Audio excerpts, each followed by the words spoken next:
A paz do Senhor, meus amados irmãos, irmão Leandro aqui do canal Palavras de Vida. Glória a Deus. Trouxe nesse momento um tema especial, né? Um tema muito bom para nós discutirmos aqui, certo? Não será uma reflexão, uma palavra, mas nós teremos aqui um pequeno estudo, certo? Iremos tratar aqui sobre a segunda vinda de Cristo, certo? De antemão eu quero advertir, certo? Que quando nós tratamos da segunda vinda de Cristo, há muitas polêmicas, né? Há muitas linhas de pensamentos, certo? Mas eu queria aqui apresentar, certo? Como as Escrituras ela aborda a segunda vinda de Cristo, qual o seu propósito, as suas razões, né? Quando se dará e todas essas questões. Amém? Eu queria que você ficasse conosco, que eu acredito que será bênção na sua vida esta palavra. Amém? Glória a Deus. Eu queria ler o texto de 1 Tessalonicenses, capítulo de número 4, a partir do verso 13, que diz o seguinte: Não quero, porém, irmãos, que sejais ignorantes acerca dos que já dormem, para que não vos entristeçais como os demais que não têm esperança. Porque se cremos que Jesus morreu e ressuscitou, assim também aos que em Jesus dormem, Deus os tornará a trazer com ele. Dizemos, pois isto pela palavra do Senhor, que nós, os que ficamos vivos para a vinda do Senhor, não precederemos os que dormem, porque o mesmo Senhor descerá do céu com alarido e com voz de arcanjo, e com a trombeta de Deus, e os que morreram em Cristo ressuscitarão primeiro. Depois nós, os que ficamos vivos, seremos arrebatados juntamente com ele nas nuvens, ao encontrar o Senhor nos ares, e assim estaremos sempre com o Senhor. Portanto, consolai-vos uns aos outros com esta palavra. Glória a Deus. Meus amados irmãos, quando nós tratamos da segunda vinda de Cristo, devemos entender que a vinda de Cristo ela se dará por meio de dois eventos distintos ou diferenciados e com propósitos diferentes. Primeiro, quando Cristo retornar à terra, quando ele vir de encontro a esse mundo, o seu primeiro propósito é tratar com a sua igreja. Segundo o texto que aqui nós lemos e alguns outros que nós aqui iremos ver, Cristo virá, a princípio, na sua primeira fase da sua vinda, da sua segunda vinda à terra, ele virá com o propósito de arrebatar a sua igreja, certo? Você pode se perguntar, mas o que é arrebatar? Segundo o dicionário grego, a palavra arrebatamento, que nós encontramos aqui no texto, ela significa tirar algo com força, ou tirar algo violentamente, rapidamente, roubar, raptar. Esse é o propósito da segunda vinda de Cristo na sua primeira fase, é raptar a sua igreja, arrebatar a sua igreja. Com que propósito? De levá-la aos céus. Glória a Deus. Paulo diz que nós nos encontraremos com Jesus nos ares, onde acontecerá a nossa transformação e nós entraremos nos céus para todo sempre. Então, o propósito da segunda vinda de Cristo, que terá duas fases, né? E a primeira terá esse propósito singular, que é arrebatar a sua igreja, tirar a sua igreja da terra. Esse é o momento ou o evento mais aguardado pelo povo de Deus, por aqueles que aceitaram Jesus como Senhor e como seu Salvador, e que durante dia e noite, 24 horas por dia, 7 dias por semana e 365 dias por ano, luta constantemente contra o pecado, para se manter firme na presença de Deus e para que ninguém tome a sua coroa. Esse será o dia mais aguardado, mais majestoso, será um dia singular na vida de todo cristão, pois esse será o dia em que ele será raptado, transladado, arrebatado pelo Senhor. Será o dia em que toda dor, sofrimento, angústias, decepções, choro, pranto irá desaparecer, sumir, irá ser extinto da vida de todo salvo e de toda salva. Glória a Deus. Esse é o propósito da primeira fase da segunda vinda de Cristo. Glória a Deus. O segundo propósito, ou a segunda fase da vinda de Cristo, será um evento que só ocorrerá após o período da grande tribulação. Veja, quando Cristo arrebatar a sua igreja, na primeira fase, vai se iniciar aqui na terra o período da grande tribulação, um período que terá uma duração de 7 anos. E só após esses 7 anos, Cristo retornará novamente, agora de uma maneira visível, de uma maneira global. Todo o olho o verá. A Bíblia diz que até mesmo aqueles que o transpassaram. Então, após o arrebatamento, ele retornará novamente, certo? Inclusive com a sua igreja, certo? Com que propósito Cristo retornará novamente à terra? Queridos, quando nós olhamos para as Escrituras, há um propósito de Deus para o período tribulacional. Quais são os propósitos de Deus com o período tribulacional ou com o período da grande tribulação?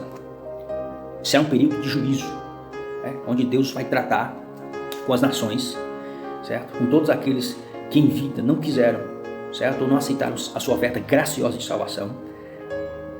Segundo, o período da grande tribulação será um período onde Deus, ou Cristo, irá tratar com o anticristo, o falso profeta e o próprio diabo, certo? E quinto, com o seu povo Israel, certo? O Antigo Testamento, quando ele trata da grande tribulação ou do período tribulacional, ele chama de a angústia de Jacó, porque há um propósito de Deus dentro do período da grande tribulação para o seu próprio povo. Vejamos que é no período da grande tribulação, quando o anticristo estiver reinando sobre a face da terra, que os judeus irão descobrir que o anticristo não é realmente quem ele dizia que era, o Cristo que viria para restaurar todas as coisas. Então, há um propósito de Deus, certo? E não há como nós tratarmos aqui da segunda vinda de Cristo, mas se nós falarmos da grande tribulação, de quais são os seus propósitos, então há esse propósito. De acordo com Apocalipse, no capítulo 19, se você pudesse abrir conosco aí, nós iremos ver, certo? Esses propósitos em si. Amém? Apocalipse capítulo 19. Glória a Deus. Apocalipse capítulo 19.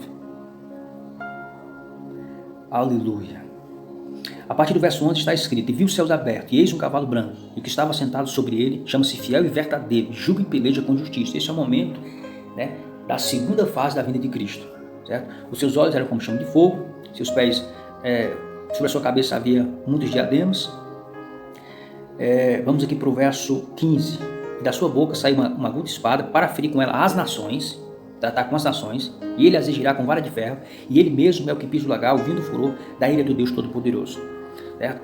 No verso 18 vai dizer, verso 19: E vi a besta, e os que estavam sobre, e vi a besta, e os reis da terra, e os seus exércitos reunidos para fazerem guerra àquele que estava sentado no cavalo.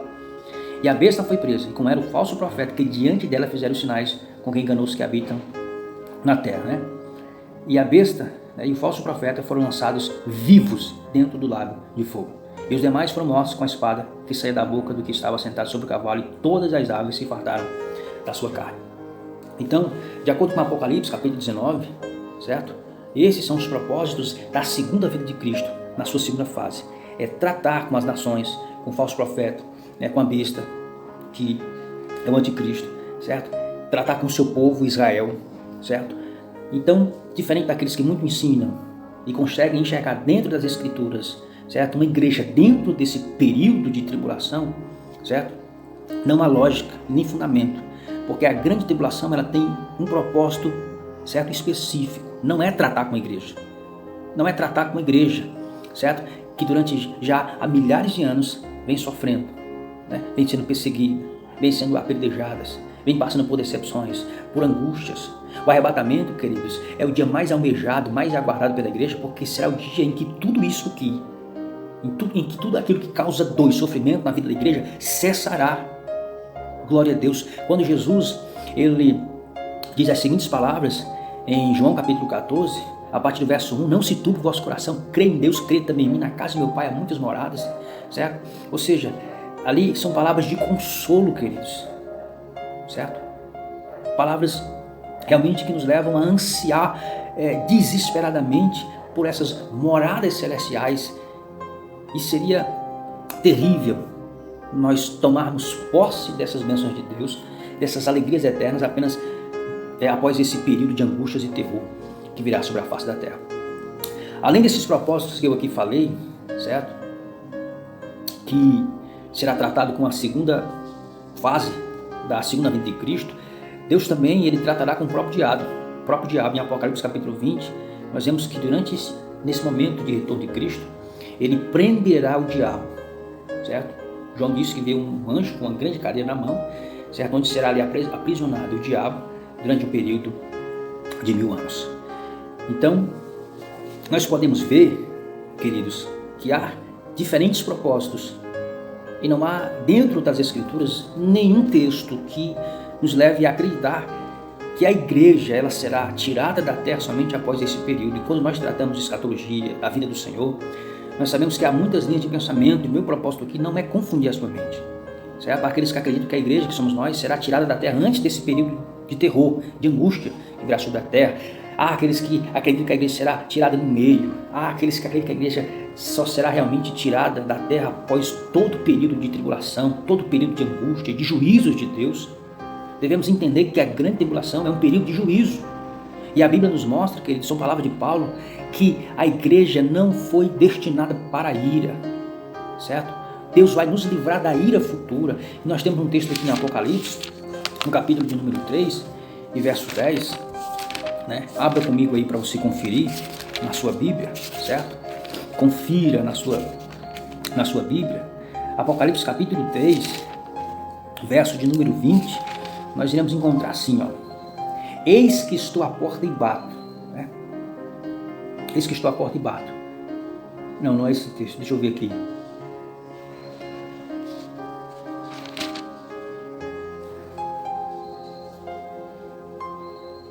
Apocalipse 3:10. Apocalipse 3:10. Olha só, diz Apocalipse 3:10. Como guardastes a palavra da minha paciência, também eu te guardarei da hora da tentação que há de vir sobre todo o mundo, para tentar os que habitam sobre a face da terra. A tentação que virá, queridos, não será sobre apenas algumas cidades ou localidades. O texto diz que será uma provação, uma tentação que virá sobre todo o mundo, será global. Não há como nós vemos aqui uma referência à grande tribulação. E ao propósito de Deus em livrar o seu povo. Quem é, meus amados irmãos, que guarda a palavra de Deus? Quem é que guarda a palavra de Deus? São os ímpios. Quem é que guarda a palavra de Deus? São as nações pagãs? São os ateus? Não, quem guarda a palavra de Deus é a igreja, é o povo de Deus. E segundo esse texto, certo? Nós seremos livres, guardados, certo? Eu te guardarei da hora da tentação que há de vir sobre todo mundo. Por quê? Porque eu guardei a palavra, porque você guardou a palavra, porque a igreja guardou a palavra. Glória a Deus. Esse texto nos mostra, queridos, que a igreja será isenta de enfrentar o período da grande tribulação. Não há lógica alguma, queridos, a igreja enfrentar todo esse período de angústia, pois a igreja vem de uma caminhada aí, não de 7 anos, mas de milênios de anos, certo? Labutando, sofrendo, certo? Para se manter fiel ao Rei dos Reis e Senhor dos Senhores. Glória a Deus. Você encontrará diferentes explicações dessas e as pessoas irão citar os mesmos versículos, certo? Com palavras diferentes, com propósitos diferentes, querendo mostrar que a igreja passará pelo período da grande tribulação, que a igreja não será tirada da terra antes que venha o anticristo. Você vai encontrar sim. Eu quero dizer que este assunto, queridos, ele não altera a sua posição em Deus. Você é salvo. Não importa se você acredita que a igreja passará pela grande tribulação, se ela será arrebatada antes, certo? Porque para sermos salvos, basta crermos em Jesus, confiarmos nele como Senhor e nosso Salvador e perseverarmos até o fim. Amém? Mas eu queria aqui deixar o meu parecer, baseando-me dentro da palavra de Deus, dentro das Escrituras. Amém? Glória a Deus. Eu quero dizer que o arrebatamento é o dia mais esperado, mais almejado, mais sonhado pela igreja, pois esse será o dia em que nós não somente nos encontraremos com o nosso Senhor, mas será o dia em que todo sofrimento, em que toda angústia, em que tudo aquilo que nos causava dor, né, em que nós seremos levados a um ambiente onde jamais seremos decepcionados, onde não há crise, onde não há terror, pânico, vírus, pandemias, doenças. Glória a Deus. Imagine-se agora, irmãos, nesse lugar de glória, aleluia, onde só há alegria. Eu me lembro agora de um hino, né? Onde Jesus mora, não há tristeza. Onde Jesus mora, não há dor, não há choro. Onde Jesus mora, só existe alegria. A gente canta todo dia. É para esse lugar que nós estamos caminhando. Glória a Deus. Aleluia. Amém? Apesar de nós não sabermos o dia e nem a hora, mas por meio dos sinais, nós entendemos de que Ele está às portas. Amém? Eu espero ter abençoado a tua vida no nome do Senhor Jesus.